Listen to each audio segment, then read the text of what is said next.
फ़िरौन, नमरूद, रेज़ा शाह और Mohammad Reza Shah और इनके जैसे दीगर लोग जो अपने अहंकार के चरम पर पहुंच गए थे, वो सभी हारे, सभी पराजित हुए थे। आज एक व्यक्ति जो घमंड और अहंकार से भरा हुआ है और दुनिया को इंसाफ सिखाने का ढोंग कर रहा है, उसे इस बात का इल्म होना चाहिए कि वो लोग भी हारे थे और वो व्यक्ति भी हारेगा। ईरान के सुप्रीम लीडर आयतुल्लाह अली ख़amenei ने ये बात अमेरिका के राष्ट्रपति डोनाल्ड ट्रंप के लिए लिखी है। 12 जनवरी को उनके एक्स हैंडल से फ़ारसी भाषा में ये पोस्ट किया गया है। ख़amenei और ट्रंप की तकरार कोई नई बात नहीं है, बरसों से वो एक दूसरे के ख़िलाफ़ बयान दे रहे हैं।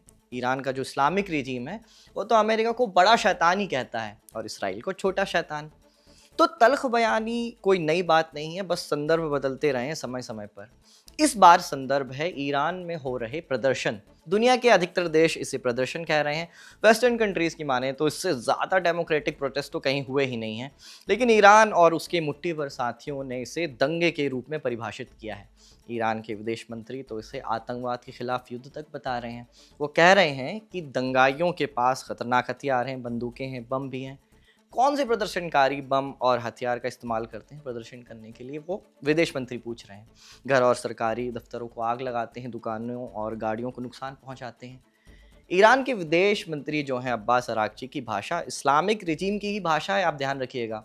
भले ही उन्हें विदेश मंत्रालय का मुखिया बनाया गया हो, लेकिन असल भाषा ख़amenei वाली ही है उनकी। विदेश मंत्री ये भी कह रहे हैं कि हमारे पास सबूत हैं, वीडियो एविडेंस मौजूद है कि उन दंगाइयों ने हथियारों का इस्तेमाल किया है और उन हथियारों का वितरण करते हुए, उन्हें बांटते हुए वो वीडियो भी हमारे पास मौजूद है, ऐसा विदेश मंत्री का दावा है। तो क्या इससे प्रदर्शन में विदेशी साजिश वाली बात साबित हो जाती है? जवाब फिलहाल स्पष्ट नहीं है, लेकिन एक बात ज़रूर स्पष्ट है कि इस विवाद की तपिश अब वाशिंगटन डीसी तक पहुंच चुकी है। प्रेसिडेंट ट्रंप ने कहा है कि हमारी सेना इस पूरे घटनाक्रम पर बारीकी से नज़र रखे हुए है और हमारे पास एक बहुत ही स्ट्रॉन्ग ऑप्शन मौजूद है। अगर ईरान ने हिंसा नहीं रोकी तो ईरान पर हमला हो सकता है। ट्रंप पहले भी कह चुके हैं कि we are locked and loaded, अगर ईरान ने प्रदर्शनकारियों को मारा तो हम ईरान पर हमला करेंगे। अब ये ट्रंप का नया बयान आया है, नई धमकी आई है। तो क्या इसे ये समझ लिया जाए कि वाकई ट्रंप अमेरिका पर हमला कर देंगे? क्या मिडिल ईस्ट में एक और नई जंग छिड़ने वाली है? आज के शो में इन्हीं सब सवालों का जवाब तलाशने की कोशिश करेंगे और साथ में जानेंगे कि ईरान में चल रहे जो प्रोटेस्ट हैं उससे क्या नए अपडेट्स आए हैं। नमस्कार, स्वीकार कीजिए साजिद का, आप खबरगांव का डेली इंटरनेशनल बुलेटिन राजदूत देख रहे हैं।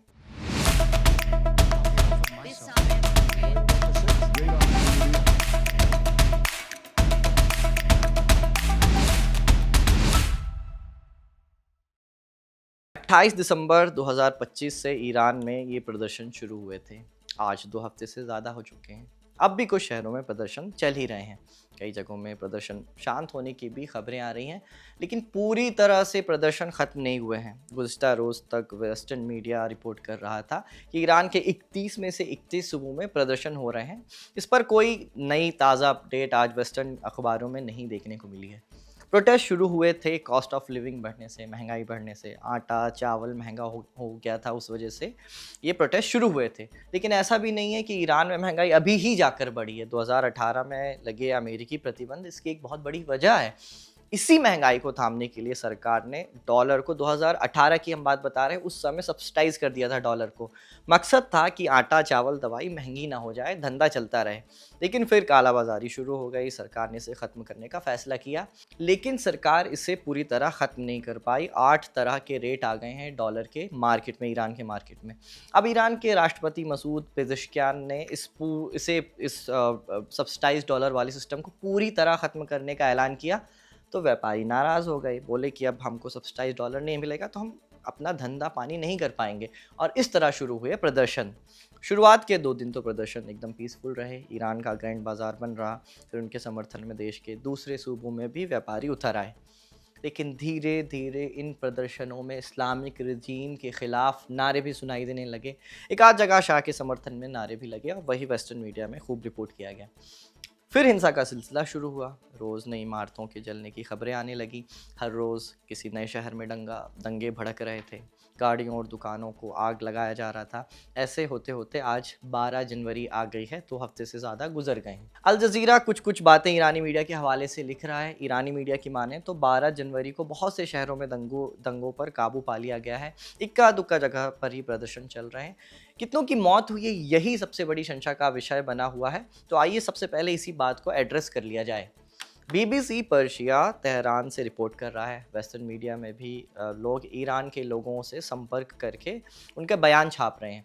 ईरान की रिजीम ऐसी खबरें बाहर नहीं आने देता है अमूमन, ख़ास तौर पर इस तरह के जो उथल पुथल का जब माहौल होता है ईरान में, तो उस समय खबरें बाहर भी नहीं आती हैं और इसीलिए इंटरनेट भी अभी बंद कर दिया गया है ईरान में। लेकिन इन सब के बावजूद भी कुछ खबरें बाहर आ रही हैं। 11 जनवरी को बीबीसी को एक प्रदर्शनकारी ने बताया कि यहाँ हालात बेहद ख़राब हैं, हमारे कई दोस्त मारे गए हैं, गोलियाँ चलाई जा रही हैं।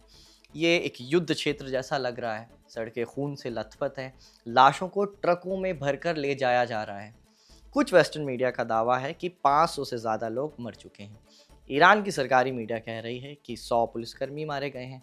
आम नागरिक कितने हैं, उनका नंबर ईरानी मीडिया में अभी नहीं बताया गया है। बीबीसी पर्जिया ने 80 लाशों की गिनती खुद की है, यानी अब तक मौत के आंकड़ों की गिनती लगभग 100 और उससे कुछ अधिक तक कंफर्म की जा सकती है, क्योंकि ईरान का स्टेट मीडिया भी लगभग 100 मौतों की बात तो कह ही रहा है और बीबीसी पर्शिया ने 80 लाशों की गिनती भी कर ली है। तो लाशों की गिनती इस तरह से चल रही थी। फिर राजधानी तेहरान से एक दिल दहलाने वाला वीडियो सामने आया। वीडियो बहुत विचलित करने वाला है, इसलिए हम आपको नहीं दिखा रहे हैं। वीडियो में मुर्दा घर के पास बहुत सी लाशें पड़ी हुई थी, उन पर बैग नुमा कफन चढ़े हुए थे। ये सब लाशें मारे गए प्रदर्शनकारियों की बताई जा रही हैं। लोगों की रोते हुए आवाज़ भी वीडियो में रिकॉर्ड हुई है। परिवार वाले अपने लोगों की पहचान करने पहुंचे थे वहां पे। बीबीसी ने इस वीडियो के आधार पर मौतों का आंकड़ा 180 तक दर्ज किया है। उन्होंने वीडियो में 180 कफन की गिनती की है। लेकिन ये तो सिर्फ तेहरान की बात हुई, पर बात अब तेहरान से निकलकर लगभग सभी सूबों तक पहुंच चुकी है और दूसरी जगहों में भी लोगों के मारे जाने की जो खबर है वो रिपोर्ट की गई है। अमेरिका की एक मानवाधिकार संस्था ने लिखा है कि 495 नागरिक और 48 पुलिस वालों की मौत हुई है इस प्रदर्शन में। आंकड़े जो भी हों, एक बात तो कन्फर्म है कि मरने वालों की संख्या दर्जनों में नहीं सैकड़ों में है और ये बहुत भयानक बात है। भयानक सिर्फ ईरान के लोगों के लिए नहीं, बल्कि इस्लामिक रिजीम के लिए भी ये भयानक बात है, क्योंकि जैसा हमने पहले बताया कि ट्रंप ने कहा था कि अगर प्रदर्शनकारियों को मारा तो हम ईरान पर हमला करेंगे। अब सैकड़ों लोग मारे जाने का सबूत भी आ चुका है। 11 जनवरी को ही ट्रंप ने कहा है कि यूएस आर्मी बारीकी से नज़र रख रही है और हम स्ट्रॉन्ग रिस्पॉन्स करने वाले हैं। ईरान पर हमले का ऑप्शन भी खुला हुआ है। ट्रंप की धमकी के बाद ईरान की भी प्रतिक्रिया आ गई है। ईरान कह रहा है कि अगर अमेरिका हम पर हमला करेगा तो हम भी उस पर हमला करेंगे, इसराइल पर हमला करेंगे। अमेरिका के जहाँ जहाँ सैन्य अड्डे मौजूद हैं मिडल ईस्ट में, वो हमारे निशाने पर रहेंगे। यानी दोनों देश मारने काटने की धमकियाँ दे रहे हैं। पर इस पूरी बयानबाजी में एक बात छूट रही है, हम उस पर आपका ध्यान ले जाना चाहते हैं। वो बात है विरोधाभास। कैसा विरोधाभास? पहले आ जाइए ट्रंप के बयान पर। 11 जनवरी को एयरफोर्स वन के हवाई जहाज़ में पत्रकारों ने ट्रंप से पूछा कि मिस्टर प्रेसिडेंट, ईरान तो प्रदर्शनकारियों को मार रहा है, उसने रेड लाइन भी क्रॉस कर दी है, अब आप क्या करेंगे?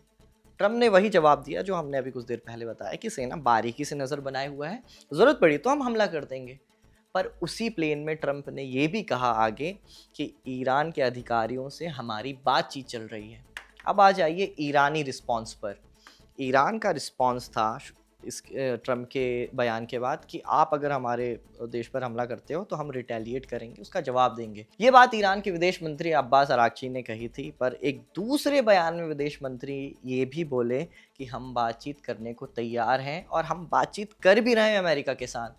यानी दोनों ही देशों के बयानों में विरोधाभास तो मिल रहा है।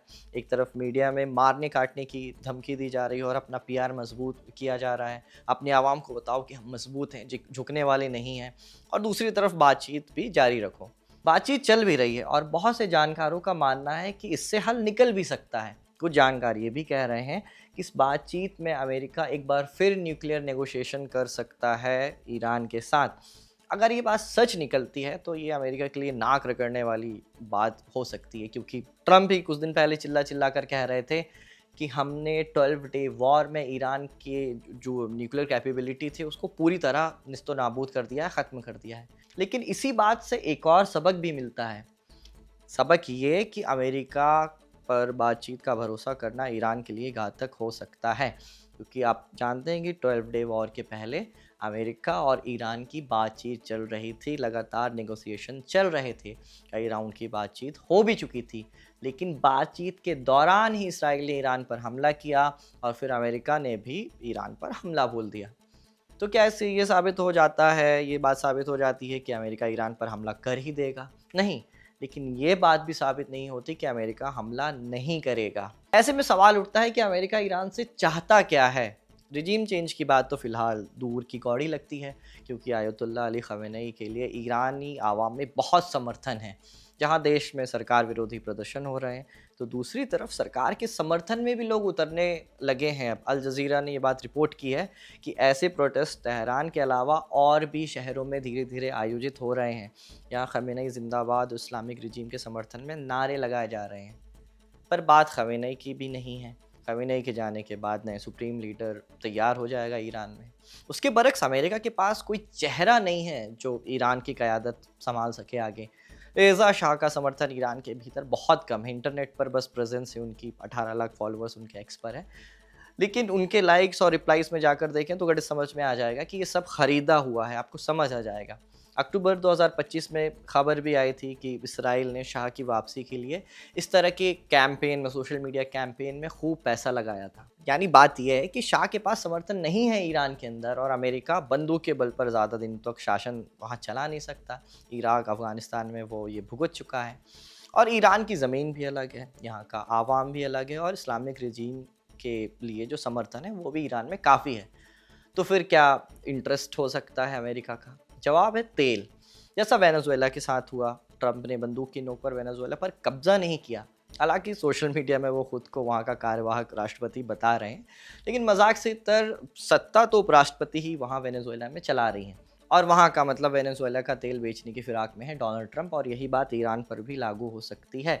ईरान तेल से बना है। फारस की धरती के नीचे लगभग 200 अरब बैरल से ज़्यादा कच्चा तेल दबा हुआ है। दुनिया की कुल तेल का 9% तक जाता है ये आंकड़ा। यही तेल कभी ईरान को सुपर पावर के दरवाजे तक लेकर आया था।